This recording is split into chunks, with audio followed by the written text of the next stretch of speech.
So this car makes one of the most distinctive and addictive sounds out there. Just take a listen.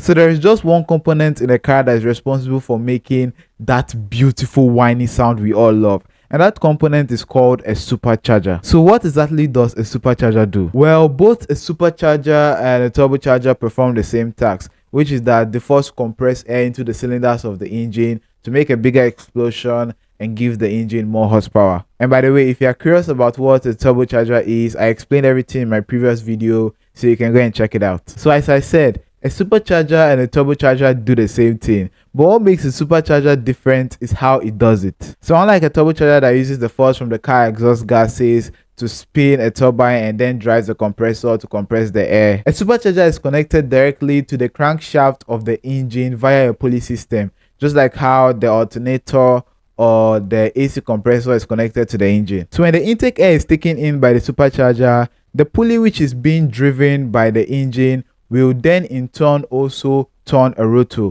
which will compress the intake air and feed it downwards into the cylinders of the engine. And that will in turn increase the air-fuel mixture, which when ignited by the spark plug will create a bigger explosion and will lead to the engine producing more horsepower. And one advantage the supercharger has over the turbocharger is the fact that it is instant when it comes to delivering power. And what I mean by that is because of the fact that the turbocharger uses the forces that comes with the exhaust gases to compress the air. When you put a leg on the accelerator for more power, the turbocharger is going to take some time before it's able to deliver that power, which is referred to as turbo lag. But when it comes to the supercharger, because of the fact that it is directly connected to the engine, the power delivery is almost instant. Anyway, I hope you learned something, and I'll see you guys in the next one.